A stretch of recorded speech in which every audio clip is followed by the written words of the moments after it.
ഇതെന്താണെന്നറിയോ? ഇത് ഞാൻ വിചാരിച്ച് മഞ്ഞ് വീണതാണ്.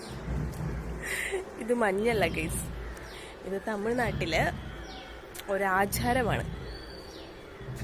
ബോഗി എന്ന് പറയും. ഇന്ന് ഇവിടെയുള്ളവര് എല്ലാ വീട്ടിലുള്ള എല്ലാ പഴയ സാധനങ്ങളും അതൊക്കെ വന്ന് കത്തിച്ച് കളയും. അങ്ങനത്തെ ഒരു ആചാരം. കൊട്ടും കണ്ടോ, കൊട്ട് കേൾക്കുന്നുണ്ടോന്ന് അറിയില്ല. ഞാൻ അത്ഭുതത്തോടെയാണ് കാണുന്നത്. പൊങ്കലിന് മുമ്പ് ഇവർ ഈ ഒരു ഇത് കാണിക്കും.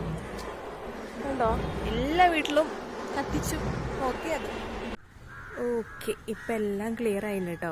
ഒരു മണിക്കൂറിന് ശേഷമുള്ള വ്യൂ ആണത്. എന്നെപ്പോലെ ഫസ്റ്റ് ടൈം കാണുന്നവരൊക്കെ കുറച്ച് അത്ഭുതത്തോടെ നോക്കുന്ന കാര്യമായിരിക്കും ഇത്. ബട്ട് എന്തായാലും സൂപ്പർ ആയിട്ടുണ്ട് കേട്ടോ.